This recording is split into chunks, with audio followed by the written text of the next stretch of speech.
Welcome back to another video.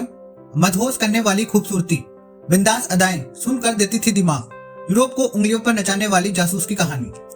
जब पूरे देश में पाकिस्तान के जासूसों की तलाश हो रही है, इस बीच हम आपको जासूसी दुनिया की उस महिला के बारे में बताएंगे जिसने फिल्मों और किताबों में जासूसी को ग्लैमराइज करके रख दिया है।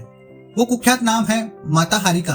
1876 में पैदा हुई माता हारी का असली नाम मार्गरेटा कैसेला था।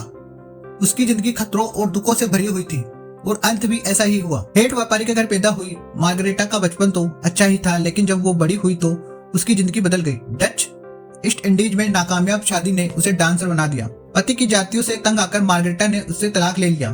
2 बच्चों में से एक की कस्टडी भी मिली, लेकिन पालने के पैसे नहीं होने की वजह से बेटी को भी उसके पूर्व पति के पास छोड़ दिया। मार्गरेटा ने इसके बाद अपनी जिंदगी जीने के लिए पहले सर्कस में परफॉर्मर के तौर पर काम किया और बाद में वो अपने शो डांस शोज करने लगी। बिंदास और बोल्ड डांस ने उसे रातों रात मशहूर कर दिया। उसने कम कपड़ों में डांस की शैली की खोज की जो उस वक्त बिल्कुल नहीं थी। यही वजह है कि वो सेलिब्रिटी बन गई और बड़े बड़े लोग उसके शो देखने के लिए आने लगे। वो बेमिसाल सुंदरी के तौर पर स्थापित हो चुकी थी। यूरोपीय समाज के ऊंचे तबके में उसका उठना बैठना था। डांस के लिए ही उसने अपना नाम मार्गरेटा से बदलकर माता हारी कर लिया। अब वो इसी नाम से मशहूर थी। बताते हैं कि जब उसकी उम्र ढलने लगी तो वो डांस शो नहीं कर सकती थी, लेकिन उसे ऊंचे तबके में उठने बैठने की आदत नहीं छोड़नी थी। यहीं से उसके जासूसी कैरियर का आगाज हुआ। माता हारी पर आरोप लगा कि उसने अपने हुस्न के जाल में फंसा संयुक्त मोर्चे के सिपाहियों से खुफिया जानकारी हासिल की और जर्मनी को दी।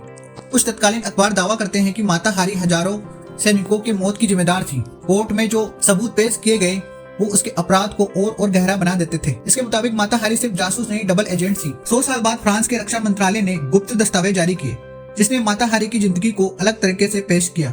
उनके जासूसी वाले ट्रांसक्रिप्ट म्यूजियम में रखे गए। इसमें जर्मन सेना के एक अधिकारी द्वारा बर्लिन को भेजा गया टेलीग्राम भी शामिल है, जिसके चलते माता हारी की गिरफ्तारी हुई थी।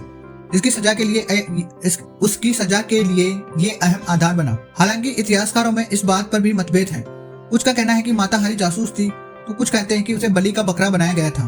फ्रांस प्रथम विश्व युद्ध में मात खा गया तो उसे कोई ऐसा चाहिए था जिसे वो भेदिया ठहरा सके। चूंकि माता हारी काफी सौजन्य थी, ऐसे में अनैतिकता के एक आधार पर उसे बलि पर चढ़ा देना आसान हो गया। कहा यह भी जाता है कि फ्रांसीसी इंटेलिजेंस के इशारे पर ही जर्मन कनेक्शन की कहानी गढ़ी गई। Bureau report, times full.